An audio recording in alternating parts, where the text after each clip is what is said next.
ഈ കൊട്ടയിലെ മണ്ണായിട്ട് എന്താന്ന് പണിയെന്ന് വിചാരിക്കുന്നുണ്ടാവില്ലേ. ഞാനേ ഓൺലൈനിൽ കുറച്ച് ഫ്ലവർ സീഡും പിന്നെ ഒരു വൈതനൻ്റെ സീഡും വാങ്ങിയിന് കേട്ടോ.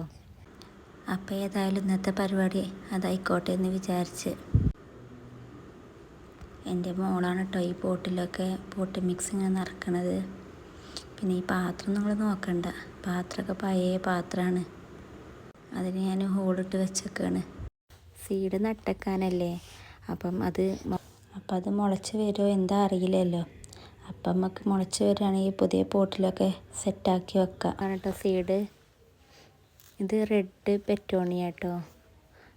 ഇതിൻ്റെ സീഡ് കാണുമ്പോൾ നല്ല കുഞ്ഞ് കുഞ്ഞ് സീഡ്. പിന്നെ അടുത്തത് വിങ്കൻ്റെ മിക്സിഡ് സീഡ് 120 കേട്ടോ.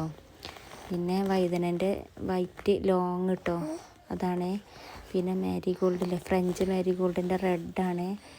ഇതൊക്കെ ഉണ്ടാവും എന്താ അറിയില്ല. ഞാനിതേമാതിരി റെഡ് പെറ്റോണിയൻ്റെ മിക്സിഡ് സീഡ് ഞാനതിന് മുമ്പ് ഒരു പ്രാവശ്യം ഓൺലൈനായിട്ട് വാങ്ങിയിട്ട്, പക്ഷെ അത് പിടിച്ച് കിട്ടീനി. പിന്നെ എന്താ അറിയില്ല, വെള്ളം കൂടിയിട്ട് എന്താ അറിയില്ല, പെട്ടെന്ന് ചീഞ്ഞ് പോയി. ഈ റെഡ് പെറ്റോണിയൻ്റെ സീഡാണ് കേട്ടോ ഇപ്പോൾ ഞാൻ നട്ടു കൊടുക്കുന്നത്. ഉണ്ടായാൽ മതിയായിരുന്നു. എൻ്റെ മോൾക്ക് ഞാൻ പറഞ്ഞു കൊടുക്കുകയാണ് കേട്ടോ അതെങ്ങനെ പാകണം എന്നുള്ളത്. അപ്പം അവൾ പാകിട്ടോ, അതിൻ്റെ ബാക്കിൽ ഞാനും അത് പാകിയേ.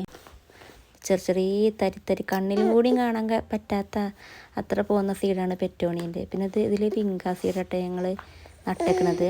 അങ്ങനെ ഇപ്പോൾ എല്ലാത്തിലും ഓരോന്നായിട്ട് ഇങ്ങനെ നട്ടച്ച് കുറച്ച് അതിന് മേലെ കുറച്ച് മണ്ണും പൊട്ടി മിക്സ് തന്നെ ഇട്ടാണ്ട് വെച്ചേക്കണം കേട്ടോ. അന്ന് ഞാൻ വിങ്കിയും പെറ്റോണിയ കേട്ടോ സീഡ് നട്ടച്ചത്. പാങ്ക് കൊടുത്തപ്പോൾ പിന്നെ ഞാൻ നിർത്തിച്ച്. പിറ്റേന്ന് രാവിലെ ഞാൻ സീഡിൻ്റെ ട്രേയിൽ വൈതനൻ്റെ സീഡ് ഇങ്ങനെ നട്ട് വെക്കണേ. അതിൻ്റെ മുകളിലൂടെ കുറച്ച് മണ്ണൊക്കെ ഇട്ട് കൊടുത്തിട്ടോ. പിന്നെ ഫ്രഞ്ച് മേരിഗോൾഡില്ലേ റെഡ്, അതിൻ്റെ സീഡാണ് ഇത്. 2 പോട്ടിലായിട്ട് ഞാൻ അങ്ങനെ നട്ടുവെച്ചേക്കണം കേട്ടോ. ഈ ഒരു പോട്ടിൽ മണ്ണൊക്കെ നിറച്ചിട്ട് വൈറ്റ് വൈതനല്ലേ അതിൻ്റെ സീഡാണ് കേട്ടോ വെച്ചിരിക്കണത്. ഉണ്ടാവുകയാണെങ്കിൽ ഉണ്ടാവട്ടെ, എല്ലാം നട്ടേക്കാമല്ലോ.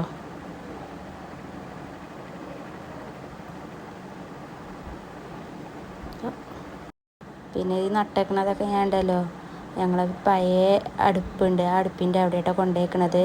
കോഴിക്കളെ പേടിച്ചിട്ടാണ് കേട്ടോ അവിടെ കൊണ്ടുപോയേക്കണത്. മുള വന്നത് കണ്ടാൽ പിന്നെ അവർക്ക് കൊത്തി തിന്നാനേ നേരം ഉണ്ടാവുള്ളൂ. ഇത് മുളച്ച് വരികയാണെങ്കിൽ കുറച്ച് വലുതാകണത് വരെ അവിടെ തന്നെ നിർത്താം. അപ്പോൾ ഇന്നത്തെ വീഡിയോ ഇത്രയേ ഉള്ളൂ കേട്ടോ. ബായ്.